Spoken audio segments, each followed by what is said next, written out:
The Tom Woods Show, episode 849. Prepare to set fire to the index card of allowable opinion. Your daily dose of liberty education starts here. The Tom Woods Show. Hey everybody, don't let yourself get kicked around in a debate. I've got a secret weapon for you, libertyclassroom.com, where you can learn real history, real economics from people like me and other folks I trust in courses you can listen to anywhere. It is the best deal in the history of the world, and because you're a listener of the show, I'll give you the secret, which is the secret coupon page, libertyclassroom.com/coupons. Hi everybody, Tom Woods here. We're talking today about the AP History exam, and in particular the guidelines that teachers of AP History classes have been given about the curriculum. And this is tricky because you realize if you're going to have an exam that's given to the whole country, then there's got to be some kind of national curriculum behind it. Or how are you going to make sure everybody's prepared properly for the exam? So there's a lot of stuff tied up into this whole AP History exam thing. And by the way, I never took the AP History exam myself. I took chemistry and calculus, but I never took the AP History exam. I didn't care about history. I had no interest in history whatsoever in high school. They had made darn sure it was the most boring topic imaginable, so I avoided it like the plague. So who knows how I came to become a historian. It certainly wasn't from inspiration in high school, that's for darn sure. Well, my guests today have recently delivered a paper at the American Historical Association on this very issue, on the evolving guidelines for AP history people and what these guidelines say about American history. And are the guidelines horrible? Are they acceptable? Are they getting better or worse? That's what we're going to talk about today with Deidre and Brad Berzer, husband and wife team. Deidre is a lecturer in history at Hillsdale College, where Brad is a professor. Brad's the author of several books, including Russell Kirk, American Conservative, which was very successful and very well received critically. And I'm glad to talk to them. Welcome, Deidre and Brad. Hey, Tom. Thank you. I'm virtually certain you are the first married couple I have featured as guests on the show. Gotta be. That's great. And our anniversary was 2 days ago of our engagement. So this is perfect. Oh, that is tremendous. All right, great. Well, that's what the show's here for touching moments like this. And it's Valentine's Day, so that's so nice. That's right. We're actually recording this on Valentine's Day. Darn right.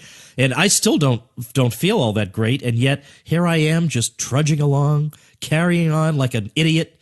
You know, every listener of the show saying, look, you idiot, you could get in bed. No one's going to care.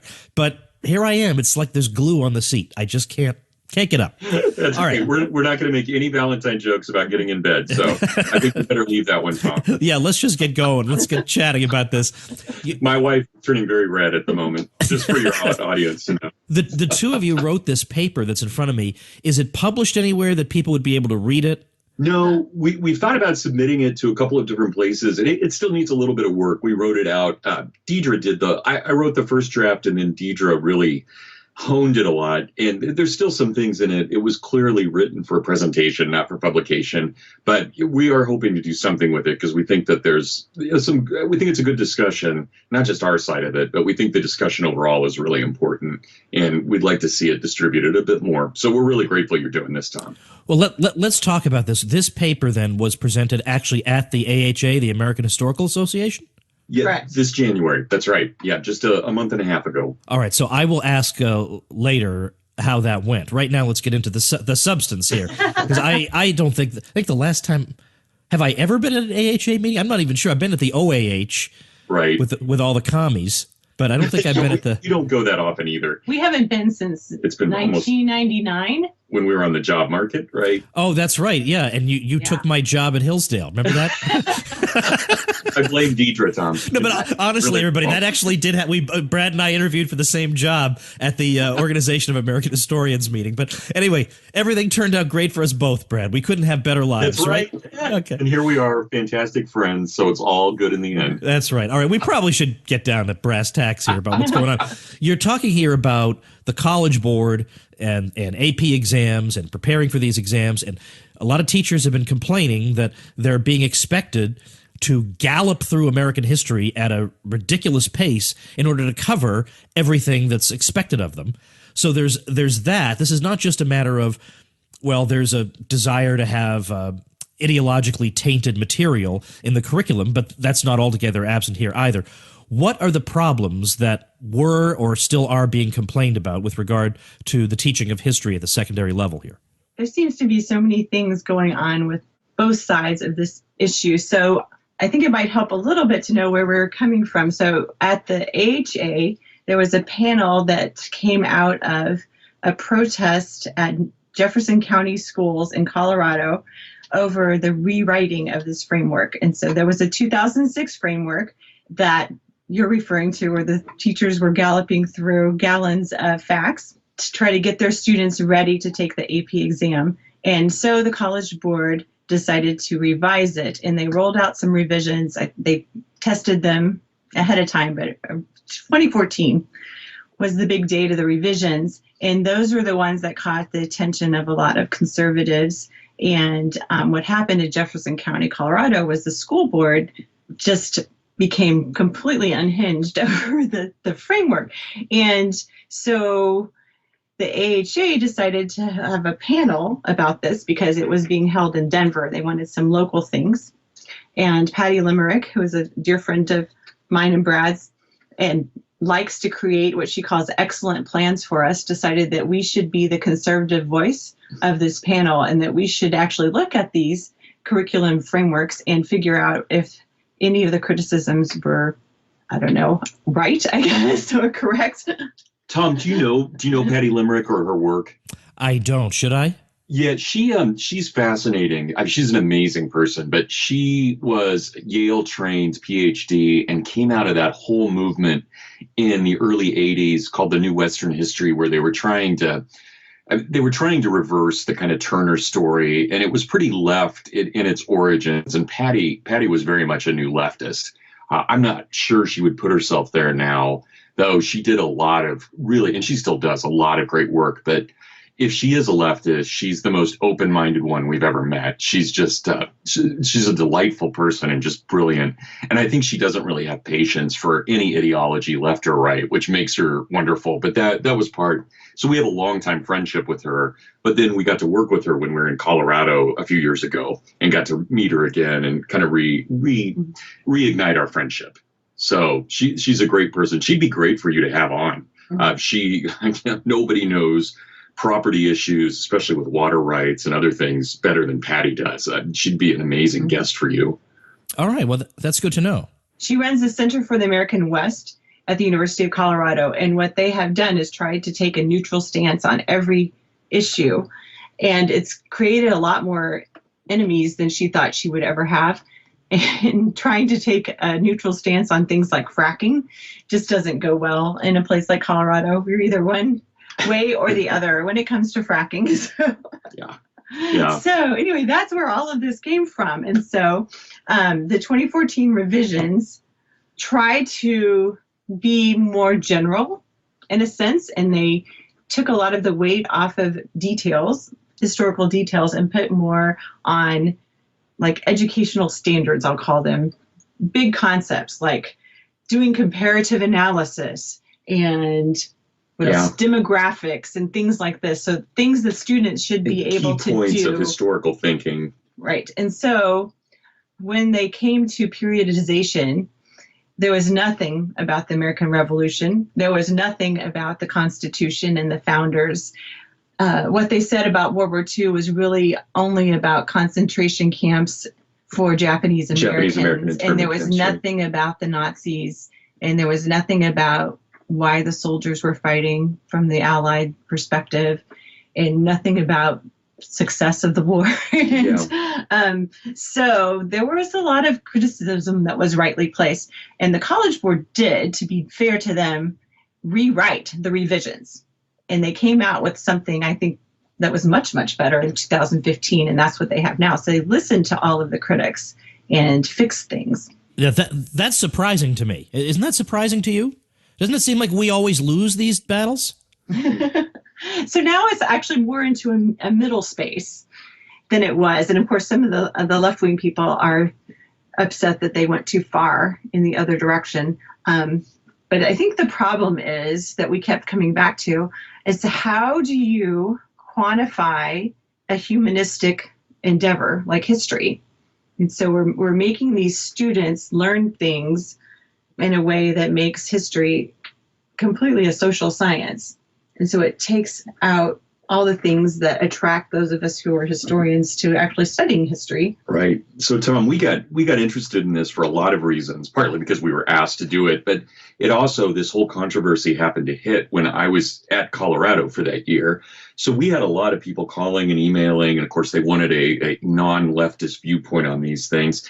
And as you know, Tom, and of course you and Gutzman have written such great stuff on this and being politically incorrect and so forth, but it's amazing how much we found, at least Deidre and I did, that though the complaints of those people on the conservative and libertarian side were valid, a lot of it was just language differences. So you have this whole conversation that's been going on in the history profession since the 60s using a certain kind of jingoism and language. And these people, like someone who's our age, Tom, who's got kids in school, they don't know that language and they hear this stuff. And not only are they distrustful of academia, but they feel they've been left out of the conversation. And of course they have.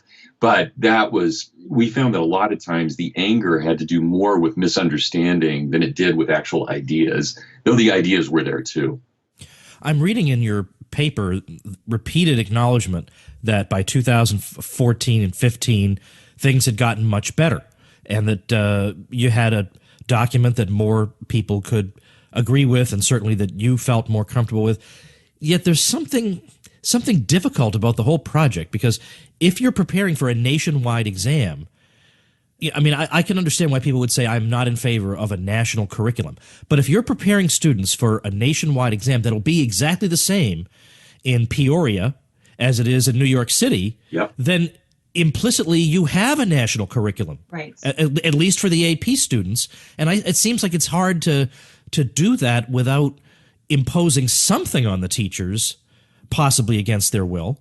Yeah, we were really fascinated, Tom, that all of this began with the formation of the College Board in 1900. And it's just the ultimate progressive. It's not quite public. It's not quite private. You've got this revolving door of people who either work for the College Board as a company, and they essentially have this nationwide curriculum. They don't have a monopoly, but they're pretty darn close to having it. Yeah, they determine so much. And the revolving door between those people who are on the College Board or going into government and the Department of Education and then going back to the College Board, it's the epitome of progressivism. And Deidre and I both thought, as we were writing this paper, what struck us is that both sides, the people who had called themselves conservatives as well as those who called themselves the left or progressives, they're telling the same story from different viewpoints. It really is either the nation triumphant if you're on the right, or it's the nation repentant if you're on the left. And they're both just kind of crazy forms of progressive nationalism in our view. And that's so, we're not living in a fairyland. We realize these standards are going to be there, but we did try and look at them, not just the standards as they are, but the very roots of them. And I think Deidre and I, and maybe Tom, you're coming from a slightly different perspective, especially given your economics background. But yeah, Deidre and I are just so rooted in the humanities, and we don't really like history as social science. It just doesn't mesh. I think if we're telling a real story about human beings, there's just too much in the social sciences that diminishes their free will. And we saw that, at least as we were looking, whether it was the kind of good version of the APUSH or the bad version, they both still really negate a lot and promote a kind of nationalist agenda. APUSH is AP U.S. History. Right. And there are over 500,000 high school seniors, juniors and seniors a year taking this exam. So it really does matter. And we're thinking this is the cream of the crop. These kids who are taking the AP U.S. History courses. So the version of history that they learn matters very much for our civic engagement. And of course, because they learn it in high school, and then if they get these credits, they don't have to take it in college. So there's some weird incentive structures here too. You would think high school teachers and college teachers would not want to diminish history majors, but there is an effect of this because they can take it for credit. Then this is the only history they ever get. And it's not good history at all. And it is interesting what you say about the two possibilities that were given, that you've either got, as you say, you've either got some kind of, well, two different kinds of progressive nationalism, but that's the lens you use to look at U.S. history. And it also means that for the left, they come to think that anybody who's not on the left is just somebody who thinks U.S. history should simply be rah, rah, rah, the government can do no wrong. That's right. But what kind of an alternative is that? That's that's nothing. That's embarrassing too. I would be embarrassed if they thought that's what I was demanding. Right. Yes, exactly. Right. And I think part of the confusion on the part of the left and the College Board from hearing all of the criticisms of their revisions is that this is the language and the story that's been taught for the last 30 years. And so they didn't think there would be anybody who could possibly disagree with it because this is what has been going on for several generations in the halls of academia. So right. They don't even. This is the story, right? There aren't other stories. This is it. And the way some of the media presented it was also as it's this Manichaean struggle. And it really, again, it's more, they have more in common with each other, I think, than they have differences. But there is that frustration on the part of the average intelligent citizen who just thinks, what is all this crud and why did we get bypassed here? And I think their anger, it's the same kind of anger that brought Donald Trump into power. It's they can't necessarily articulate it, not because they're not smart. It's just because they don't have the professional lingo that historians do. But there's no doubt they are angry. And they're very angry. And there is a kind of the right now, as you well know, Tom, has a very strong populist streak to it. And that anger is manifesting itself in very strange ways.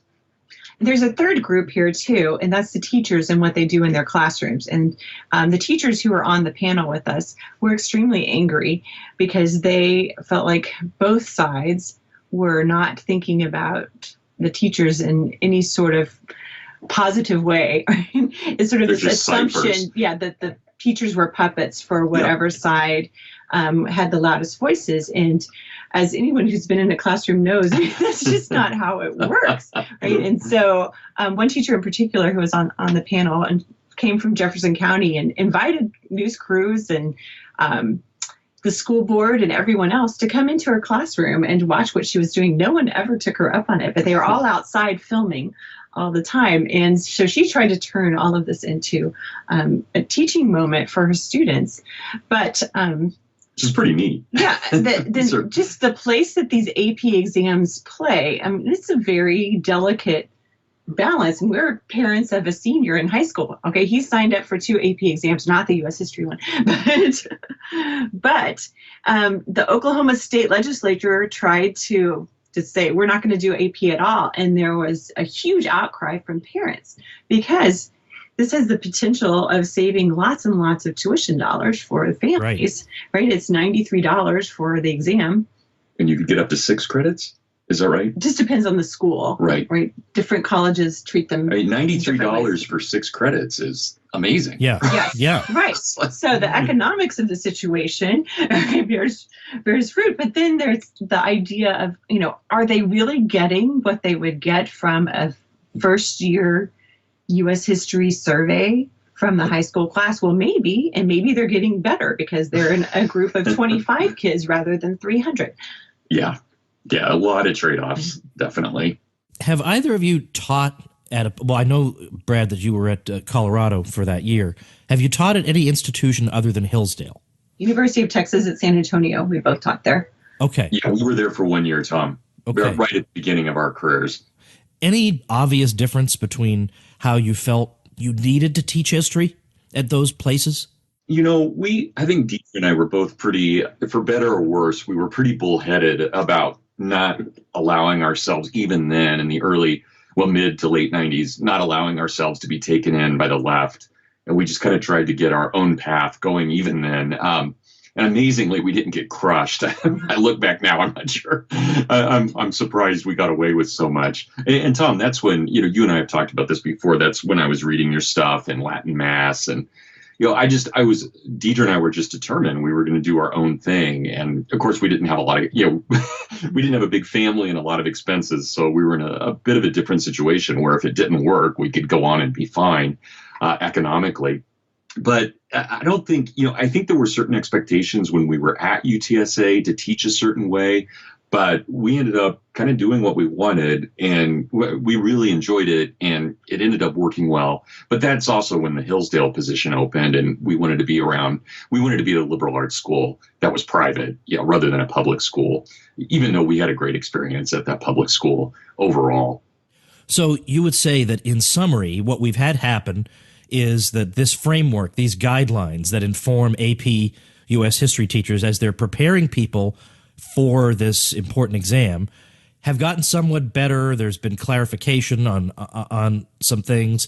There's been less obvious ideological commitment to a particular position. Like, for instance, I read early on the view of the United States as an oppressor nation, and the founding fathers were terrible and all that, and there's a little bit less of that. So should somebody walk away from this episode saying, well, there were problems in some guidelines that were given to AP American history teachers, but now they've basically been solved, so good? Well, it's definitely, I'll go to Bob Higgs, it's definitely the ratchet effect.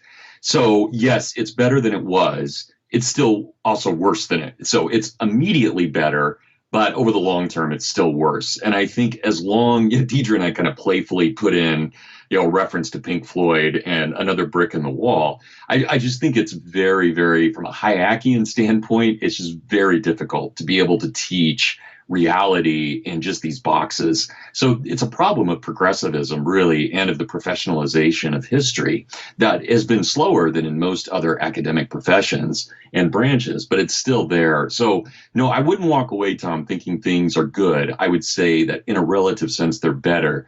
But I think that as libertarians and conservatives, we need to be questioning the very basis of standardization rather than the actual standards. We allow ourselves too easily to get caught up in, is the founding father, is George Washington is he being treated fairly or not?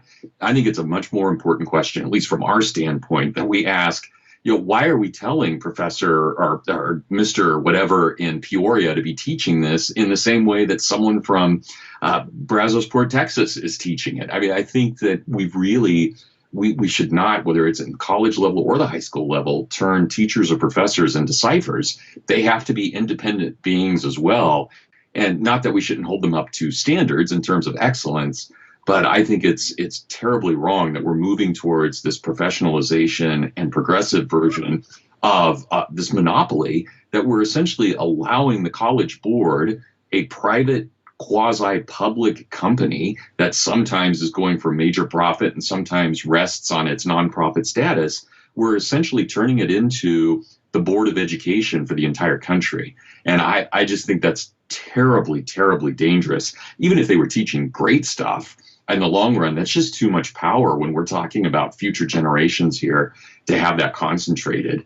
So I really think we need to be looking at those of us who are not on the left and not progressives. I think we very, very desperately need to be challenging the very essence of standardization as it's being used right now by anybody. But let me play devil's advocate. Wouldn't somebody on the progressive left say, yes, it's true there's a danger that there can be an ideological bias imposed on the teaching of history, but on the other hand, it does seem obvious that it would be beneficial to have some kind of standardization, some kind of regularization, to make sure that some kid in a hick town isn't given some terrible, ridiculous education. Right. And I think that's what they would say. Mm-hmm. Yeah, you're right. And it's a viable argument. I think the response to that, and one of the things that we found, at least, and we're still exploring this too, Tom, so I don't want to present, Deidre's much better on the specifics than I am, I think. But so we don't want to present ourselves as the experts by any means. This was something we got asked to do, and we were very glad and learned a lot by going into it, and we were honored to be a part of it. But it was interesting to see the left's reaction. in that, they were pretty surprised that we even cared about the liberal arts. They were pretty surprised that we cared about individuality. I mean, in their minds, they are so locked into a rigorous national program of conformity that they can't really see beyond that. And that's what I think is very telling, that we have to challenge. Not that there shouldn't be some standards, but those standards can be done competitively as well, not just by this quasi-public, quasi-private thing that exists with these rotating people. There have to be better models for this. And, all of this comes at the time that we're really losing the great books and the great tradition of the West around 1900. But the choice shouldn't have to be, I think, between a kind of Teddy Roosevelt nationalism or Woodrow Wilson nationalism. And that's essentially where we're at right now. It would be nice to have some other options as well. And finally, let me ask, how was this received when you delivered this paper? Deidre will have to answer that one. Brad was stuck in a snowbank. It's a funny, Tom, I went off a mountain road and I was totally fine, but my car got stuck on the way to this thing and Deidre had flown in separately. So I was stuck in the Rocky Mountains. Oh, no, I didn't know. So I'll let her. I think it actually went over pretty well because I tried to be praising and gracious of the College Board where it was merited. And what most of the responders picked up on was this juxtaposition of what is humane and what isn't. And all of them wanted to say that was the direction they would want to be going in. Of course, we want to be liberal arts oriented and focus on history as a humanity. But in all practicality, how do you do that? And they don't want to throw out the AP organization and the whole system. So their response is more one of, okay, is there any way to make this process more humane? And Brad's arguing, or just was, that no, you can't. You can't take standardization and look at history in humane terms. So what we did, Tom, and this won't surprise you at all, but just immediately, as soon as we were asked to do this and we said yes, we did two things. Number one, we looked at the history of the College Board, the group behind all of this, and we were fascinated by, again, all the linkages and how utterly progressive it was. And then the second thing we did is we went back and looked at the arguments being given by Albert J. Nock, Paul Elmer Moore, and Irving Babbitt against the professionalization of history and of academia overall. So we were coming from that perspective, kind of the old libertarian humanist perspective versus progressivism, but also trying to really look at the institutional foundations of the College Board. Yeah, I didn't know anything about the College Board. And then when you said it was founded in 1900 with this desire to professionalize and standardize, I thought, progressive. Yeah, I see it. I see the fingerprints all over it. Well, is there anything, given that your paper's not available, is there anything people can read, a book or an article about anything having to do with history standardization or anything like this? Tom, I'm so glad for the Mises organization because I think one of the best things we can still read is Albert J. Nock's book on education in the United States. That is a brilliant book, and talk about just a great libertarian anarchist look at the classics. And of course, anything by Paul Elmer Moore or Irving Babbitt. Deidre's got a few, in particular, more modern sources. Bill McClay has a great piece called History, American Democracy, and the AP Test Controversy that was in Hillsdale College's speech digest called Imprimis in July 2015, and that's available on the Hillsdale College website. It's a really great piece. Yeah, but of modern stuff, Tom, that's pretty much it. There were some things during the controversy at NRO, at National Review, and some things at Breitbart. But, they were good, but I think they were still really, the controversy was still just too heated on both sides. Deidre and I also, I don't know if you had a chance to look through the whole paper, Tom, but we ended with what I think is one of Russell Kirk's greatest books, and certainly back when he was far more libertarian than he became later, his book on academic freedom, which Pierre Goodrich of Liberty Fund actually funded much of that book back in the early 1950s and distributed it to every college president in the U.S. I don't think it had much of an effect, unfortunately, but it is a really great book. Wow. Okay. I knew that book existed, and I somehow totally forgot about it. And obviously, you are the biographer of Russell Kirk. So, Well, I have that on PDF that I would be happy to share with you privately. So, and anyone who's interested, I'm happy to share that privately. Any of your listeners. Yeah, because it's out of print. Oh, it really is? Okay. Yeah, I don't want to step on Annette Kirk's toes, but I think she'd be fine with us distributing it privately. Huh. Okay. Well, we'll just leave it there and see what inquiries we get. But it's a beautiful little passage at the end of your paper, indeed. Isn't that great? Oh, when Kirk was on fire, he was on fire. That's tremendous. Well, first of all, congratulations, by the way, on winning that book prize. Tell me again the name of the prize. Oh, yeah, thank you. That was through the Palucci through ISI. Yeah. That was really meaningful. So thank you. And you gave the acceptance speech, and it was on C-SPAN, and it was just glorious and beautiful. Yeah, well, thanks, Tom. Yeah, I think there's a lot of Tom Woods spirit hovering over that. So I even thanked you in it. Oh, that's very. In fact, yeah, I remember you told me that. That's right. That's right.